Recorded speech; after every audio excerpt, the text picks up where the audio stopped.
প্রিয় এসপি প্রফেশনালগণ, আপনারা সমাজে ন্যায় বিচার ও আইনের শাসন প্রতিষ্ঠায় এক গুরুত্বপূর্ণ পরিবর্তনের সৈনিক। আপনার আইনের প্রতি অবিচল আস্থা ও দেশের নাগরিকদের প্রতি দায়িত্ব ও জবাবদিহিতাই হবে আপনাদের কর্মের মূল ভিত্তি। মনে রাখবেন, আইনের চোখে সবাই সমান, সেটি হোক কোনো রাজনৈতিক কর্মী বা প্রান্তিক কৃষক।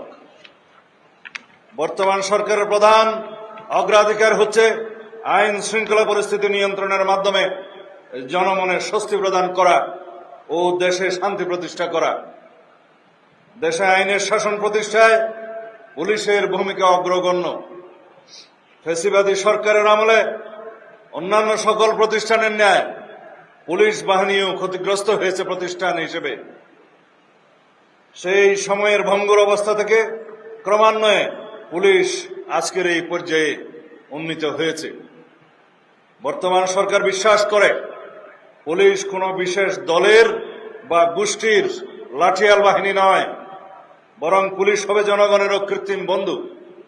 আমাদের নির্বাচনী ইশতেহারে আমরা দ্ব্যর্থহীনভাবে ঘোষণা করেছি জননিরাপত্তা নিশ্চিত করা এবং পুলিশ বাহিনীকে দলীয় প্রভাবমুক্ত করে একটি আধুনিক, সেবাধর্মী ও মানবিক সংস্থায় রূপান্তর করাই আমাদের মূল লক্ষ্য।